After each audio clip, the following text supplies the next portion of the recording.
एक गांव में कुसुम नाम की एक लड़की रहती थी। कुसुम का चयन एयरफोर्स में हो गया था और इस बात को लेकर उसके गांव वाले बड़े आश्चर्यचकित थे। किसी ने सोचा भी नहीं था कि एक छोटे से गांव की कमजोर वर्ग की लड़की एक दिन पूरे गांव का नाम रोशन करेगी। एक बार एयरफोर्स के कुछ अफसरों का जत्था एवरेस्ट की चढ़ाई के लिए जा रहा था। कुसुम को भी उसमें शामिल किया गया। हालांकि उसे पर्वतारोहण का कोई भी अनुभव नहीं था। कुसुम कड़ी मेहनत करने लगी और कुछ ही महीनों में वह अपने दोस्तों के साथ एवरेस्ट के पहले बेस कैंप पर पहुंच गई। एवरेस्ट पर चढ़ने के लिए 5 अलग-अलग पड़ाव पार करने होते हैं।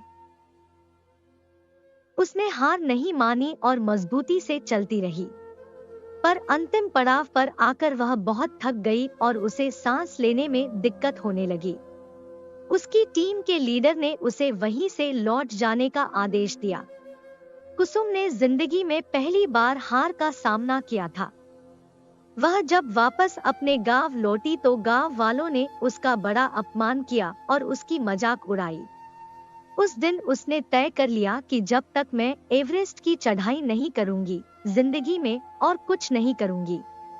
लंबी छुट्टी लेकर कुसुम अपने पैसों से एवरेस्ट पर चढ़ाई करने के लिए पहुंच गई। इस बार जोश कई गुना ज्यादा था। उसने जीवन भर की सारी जमा पूंजी इस पर लगा दी थी। एक बार फिर अंतिम पड़ाव तक पहुंच गई, लेकिन इस बार भी अंतिम पड़ाव पर जाकर उसके हौसले पस्त होने लगे, साथ ही मौसम भी खराब होने लगा। अब कुसुम के सामने चुनौतियां ज्यादा थी। जिंदगी की पूरी कमाई, गांव वालों की इज्जत, माता पिता का विश्वास और अपने भीतर की खुशी एक सवाल बनकर उसकी आंखों के सामने तैर रही थी। उसने तय किया कि चाहे कुछ भी हो जाए, अब वापस नहीं लौटना है।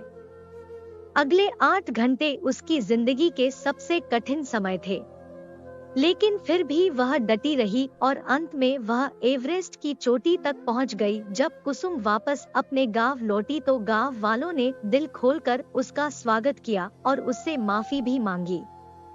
दोस्तों, मैं उम्मीद करती हूँ आज की कहानी आपको पसंद आई होगी। आपका क्या कहना है इस कहानी के बारे में कमेंट करके हमें जरूर बताएं। वीडियो को लाइक करके चैनल को सब्सक्राइब कर लीजिए।